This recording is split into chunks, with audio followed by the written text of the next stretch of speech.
There's a lot of talk about his number 15, and him and Carmelo Anthony. I don't even know the whole story of what came out. But yeah, talk a little bit about your thoughts on that whole situation. Yeah, that's a funny one. I saw Melo was on something fairly recently, and my first.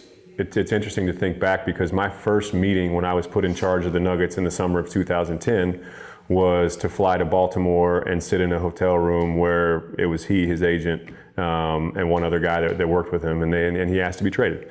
And they gave us 2 teams, and I put that in my back pocket, went back to Denver. Our front office was in flux at the time. And then I wound up hiring a guy named Masai Ujiri, now runs the Toronto Raptors. And then he and I and another person named Pete D'Alessandro worked on that trade for about 6 months. And so we got through the trade, and you don't really think about much. We had Allen Iverson for a number of years, and Ty Lawson wore number 3. And so, it's not anything that really ever crossed our mind.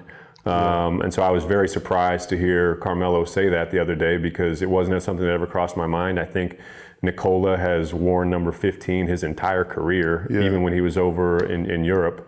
And so, it wasn't something that really crossed our mind. And, to have Nikola, I think, ascend to the level that he's at, maybe that might get under somebody's skin, I guess, perhaps. Mm-hmm. But I don't know. I think Nikola's always worn 15. It was never anything that we ever thought about. And, I'm just happy that Nikola's on our team. What specifically was Melo upset about? Was it that someone else got to wear his number, or his number didn't get retired? I'm not 100% sure.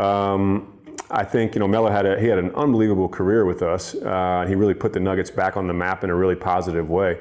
I think that there was it's interesting when a player wants to be traded from a team, and that creates certain feelings. Yeah. And it took a while for our fan base in Denver to get over that as well.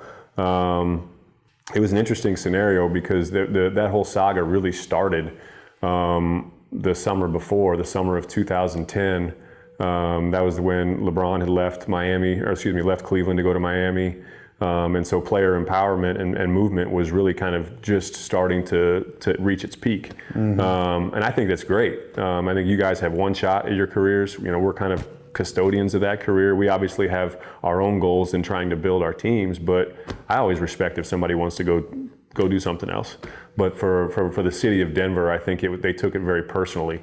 Mm-hmm. And that took a little time for the city to get over. And I'm sure Melo didn't like being booed for the first few times he came back, because he did. He worked his butt off for the city, and we had a great run in there. We made the Western Conference Finals in 2009.